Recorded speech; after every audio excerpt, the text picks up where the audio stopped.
This is the Sunny 1805, and in this video I'm going to unbox it, build it, and give you my very first impressions of it. I bought the Sunny 1805 on Amazon for 600 bucks and it came to my door in about 2 days. Here's what it looks like completely built, but let's take a step back.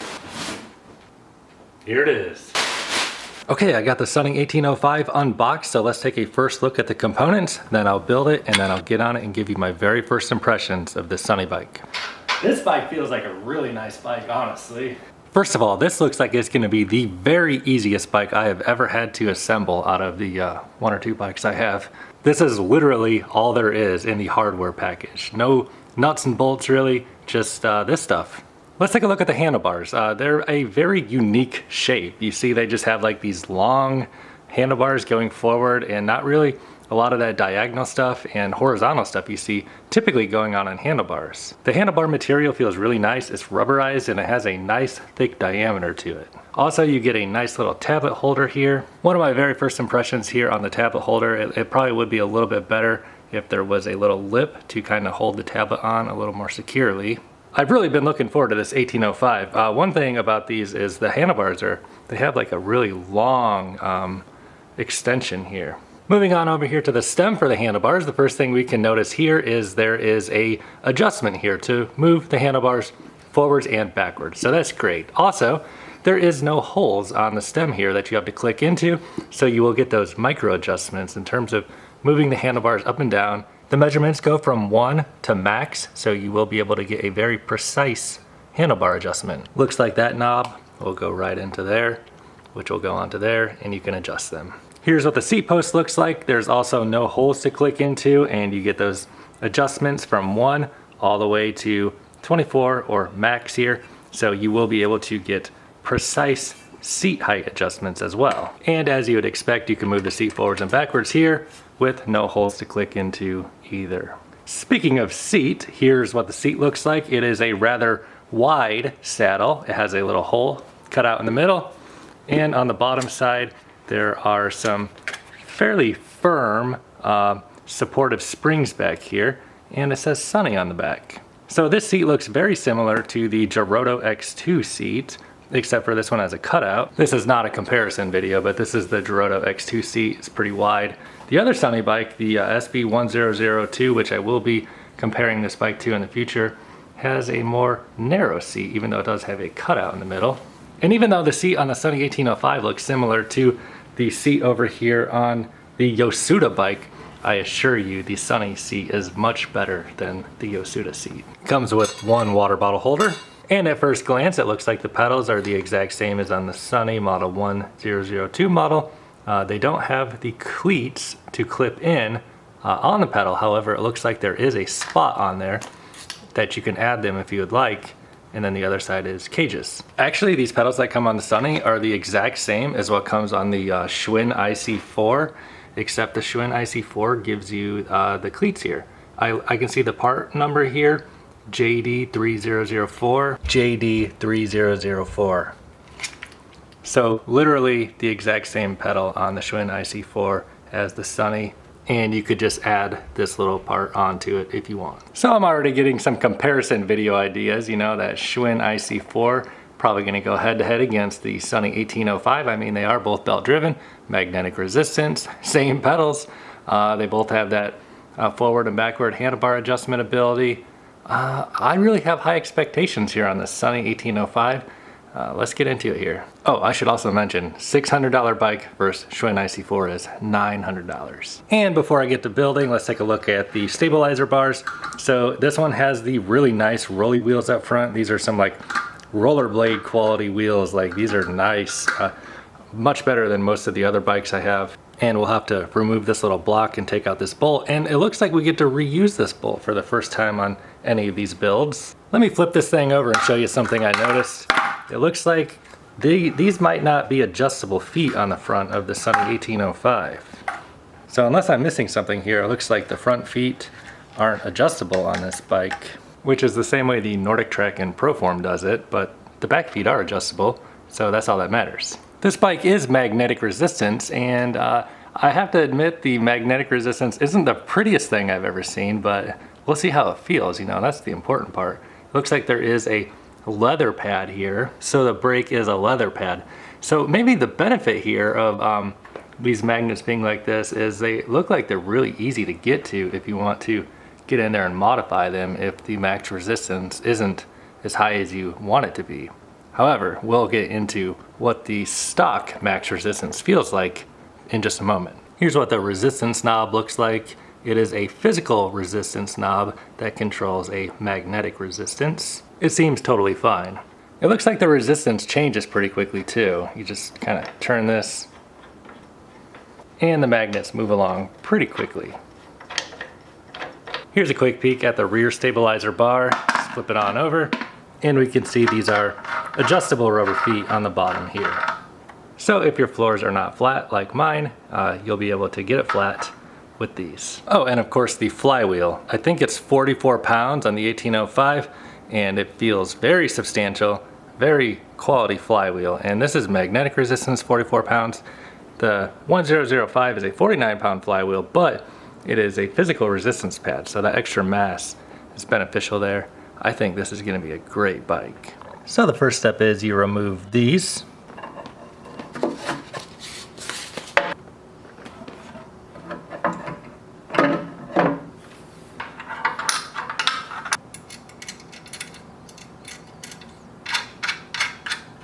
And you just tighten that bolt down. Same exact thing over there on the other side. Now we'll put the front stabilizer on, remove this first.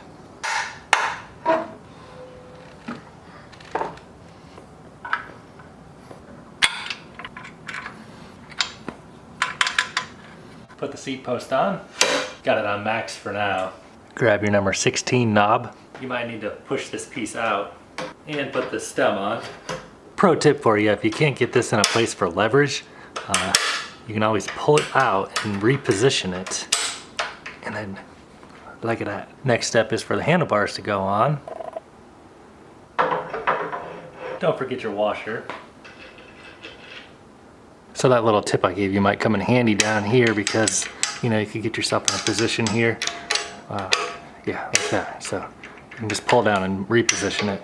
All right, so first impressions here. This thing is a very easy build, really easy to put this thing together so far. Just gotta throw that seat on there and throw the pedals on. And the build quality seems really great so far. All the components seem to be very, very sturdy, very heavy quality materials, solid steel. And about what I said about this tablet holder, this thing actually lays like really, really flat. So doesn't need that lip on there as much as maybe some of these other bikes where it's kind of more upright. So left pedal goes on the left side, and it is absolutely critical that you get this part right. You have to line these up. Do not cross thread your pedals. The left pedal is counter threaded. Turn it left to tighten it. Do not use your wrench starting out. Just use your hand and make sure you have that threading aligned. If you don't line up the threads and you cross thread it, you can damage the crank arm or the pedals and you'll have to replace one of the two or both. It's a little bit weird putting the left pedal on. Just remember to turn it left counterclockwise to tighten it.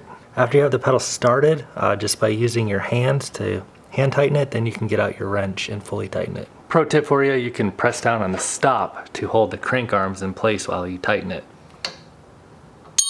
So because they do have Loctite on these pedals, that blue stuff that's on the threading, you can kind of see the Loctite on there.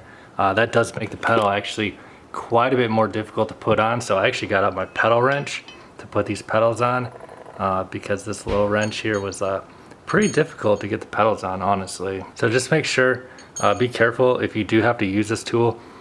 Get your fingers out of the way and do not smash your knuckles and break your hand on the crank. Unfortunately, the brake doesn't really seem to be wanting to hold the wheel very steady or very still. But you don't want to go crazy, tighten up the pedals. You probably won't be able to go too crazy with this little tool, but this one you could. And the last step, drop the seat on. Make sure you got it straight. Okay, got the Sunny 1805 built, and it was a pretty simple build process. I have the seat on the maximum height, handlebars on the maximum height, and now what I'm gonna do is just get on and give you my very first impressions of the Sunny 1805. Let me crank this resistance down a little bit.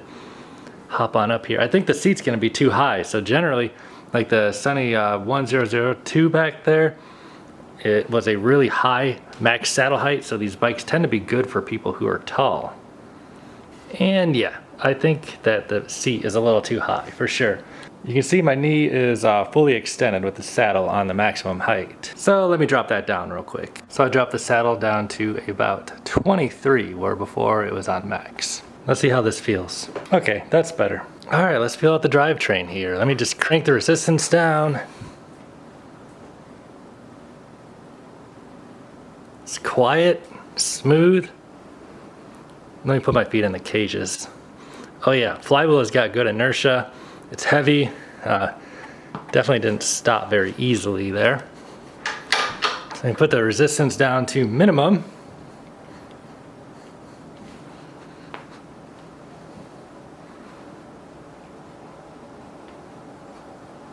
It's a really quiet bike. It does make just a little tiny bit of noise, but you know, it's for all intents and purposes silent.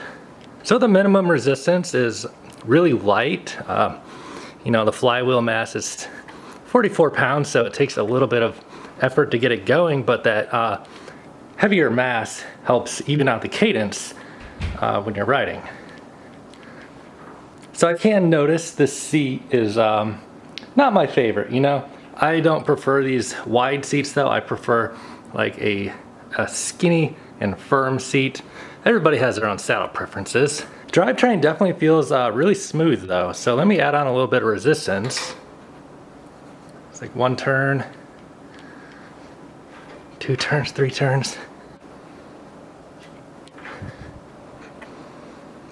Yeah, you can feel the resistance come on. And it's very smooth because it is magnetic resistance, unlike the 1002 that is a physical resistance pad, which is pretty good, but magnetic is definitely better. Oh yeah, resistance comes on pretty quickly.